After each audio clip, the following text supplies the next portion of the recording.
Assalamu alaikum and welcome to Islamic Stuff. I am back with another video of our series from Lessons for Life from the Prophets, and today we are going to shed light on the story of Prophet Nuh alayhi salam. So in a sea, in a storm of corruption, one man stood firm above and beyond everything. And he stood to the fact that he believed in Allah subhanahu wa ta'ala, and it was none other than Nuh alayhi salam. We all know the story of Nuh alayhi salam, a sea of corruption. He was sent to a people for about 950 years, and he persisted in sending across the message of faith, the message of worshipping only one God, and that is Allah subhanahu wa ta'ala.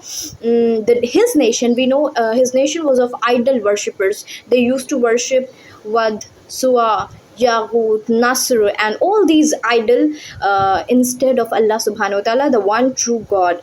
And the fact that Nuh alayhi salam, he was there to deliver the message of faith, of the oneness of Allah subhanahu wa ta'ala to people who not only rebelled him but also mocked him.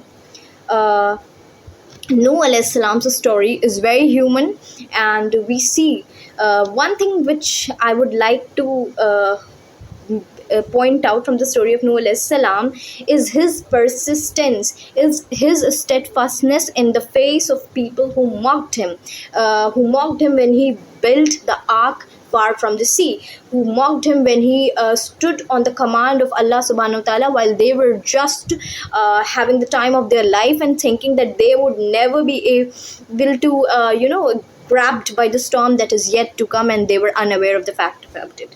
So we see that Nuh alayhi salam, it's there in Surah An-Nuh in Quran that he stated, "My Lord, I have called to my people, right, in day and in night, in private and in public. But they have always rather increased in flight against the message of Islam." So they thought, the people of Nuh al-Islam thought that they have the right, sense, the logic, they will be able to make a way out without the help of the message of God Almighty. They think they can think through situations of their lives for themselves, because first of all they were idol worshippers. And when Nuh alayhi salam built the ark far from the sea, they said, "You are nothing but a man like us." Of course, he was a man like all of the people of the town of Nuh alayhi salam, but he was also a messenger of God. And a messenger of God obviously is a human being, it's no angel. Human beings are sent for human beings, to spread the message of Allah subhanahu wa ta'ala. So Nuh alayhi salam's own son, you know what he said when Nuh alayhi salam asked him to board this ark, the ship? He stated that, "I will take refuge in the mountain." So a very human part can be seen here when he said that he will take refuge in the mountains. And he said this thing because he believed his own ration, his own idea that a mountain will save him if a flood will come. Of course, the water will gush forth from the land and pour down from the sky. But what was the fate of his son? He was drowned like everybody else who didn't follow the command of God Almighty. Only Nuh alayhi salam and a handful of people who boarded the ark were saved. Why? It's not the ark that saved him, it's the faith in Allah subhanahu wa ta'ala that saved him. It's not a fact that his son stated that the mountain will save him. It's not the mountain that would save him. It would Allah's help that would he would send forth for his people, for the people of the righteous ones, the ones who are treading his path, rather the one who are doing evil things. So Nuh alayhi salam's story, if we apply the idea, the way in which Nuh alayhi salam stood firm in the path of God and also spread across the message of God, we see when in a world which is obsessed with social approval, public applause, social conformity, we are becoming a society who's obsessed with materialism, consumerism, overconsumption, hoarding. We are drowning ourselves in so much of addictions and whatnot. When you point out or figure out that people should stay away from these evil, the greed, the ras rate we are in, the cutthroat competitions, belittling others just to get a false sense of self superiority kind of a thing. When you persists in sending across the message of hope, peace, love, unity in the world where everybody is self-centered, selfish, and highly obsessed. People will not resonate with your message. But here you have to look up to Nuh alayhi salam. He didn't concern himself with the conformity he got from his people. Rather, he was interested in spreading the right message for about 1,000 years, 950 years. Can you believe this?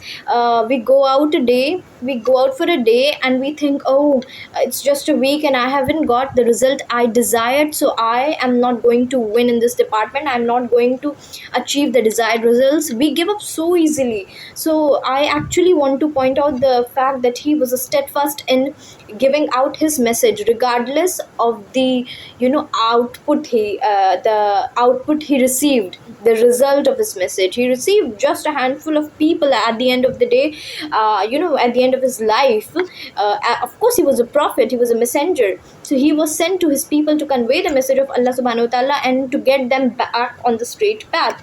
But guess what? He get just a few people. But that's not what Allah subhanahu wa ta'ala sees. Allah subhanahu wa ta'ala sees the effort we put into, the persistence we show, the steadfastness we prove that we have it, and we would be able to, continue doing this throughout our life. Why? Because we are doing it for a bigger purpose. We are not doing it for the sake that people would, give us certain sort of applause. They just, for any sort of material gain or something which is not very good when it comes to actually spreading the message of God. And also the fact that Nuh alayhi salam built the ark far from the sea, and he did it with utmost, reverence to God, of course, and he did it with so much of faith. Everyone was doubting the fact that, oh, it's a dry area, it's a dry land, and he's building a ark. But God told him to make one and to take refuge in it when the storm gushes forth. And he did so, and he was saved. He stood on the words of God Almighty, and he continued doing what he feels is right. He has a moral anchor, and of course it is in God. He has a moral compass with which he used to evaluate his life. He is not concerned with others. Of course, the people there in the town of Nuh alayhi salam, they were not building arks. Majority of them were not doing, nobody was doing that except Nuh alayhi salam. Now, if we can look that portion of the story from Nuh alayhi salam, we can draw a parallel, and we can see that most of the people in today's world might not share the same vision, the same dreams as you do. They might not see what you see through a, for you, for your own self, or for the others in your future. You might have a vision, and you would love to work out on the vision, of course, in order to fulfill it. But when you share it to someone, this might not just take it lightly. They might even mock you for the fact that, oh, how can you even see that, how can you even talk about this? But that doesn't mean you should drop or you should leave your vision. You have a certain vision, and that's absolutely okay when nobody shares it, and that's absolutely human. And Nuh alayhi salam continued doing it. He continued, he did his part. I absolutely would love to showcase the fact that he did his part. He's not concerned about others. He was sent to spread the message. He did so. So Nuh alayhi salam's story has a lot to learn from. His persistence, his steadfastness, his patience while spreading the word of Allah subhanahu wa ta'ala, while giving the dawah, was absolutely something to learn from. In our professional lives, when we struggle, we should look at the fact that Nuh alayhi salam struggled for about 950 years with when you evaluate from the point of outcomes he received. Might feel that, okay, he might be in a loss, but he wasn't. So, of course, the other angle of the story from Nuh alayhi salam that we can learn from is the building of the ark. He continued doing his job, and he let other things in the hands of God. So he did his portion. And the loss of his son, we see he rationed. He, logically thought the fact that a mountain would save him if a flood would gush forth. But a mountain was not able to save him. Because it was not the will of God. The will of God was that anybody who is on the ark of Noah would be saved. Anybody who was with Noah alayhi salam will be saved, and nobody else.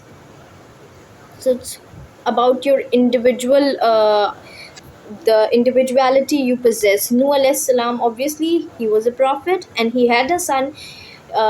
If we talk about in terms of progeny, we would see that his being his son, and of course being his son and simultaneously being punished by God, being drowned in a storm, it feels so contrary.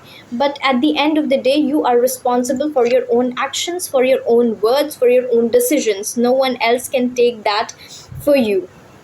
So that I was willing to share with you in this video. The steadfastness, the vision you have, the arc you build, that's your own in the face of mockery, and the individuality of your decisions. No one else is going to take the responsibility of the consequences you would bear of a particular decision you make. So I hope this video will be of help to you. Until next video, take care, and we would meet very soon. Till then, assalamu alaikum warahmatullah.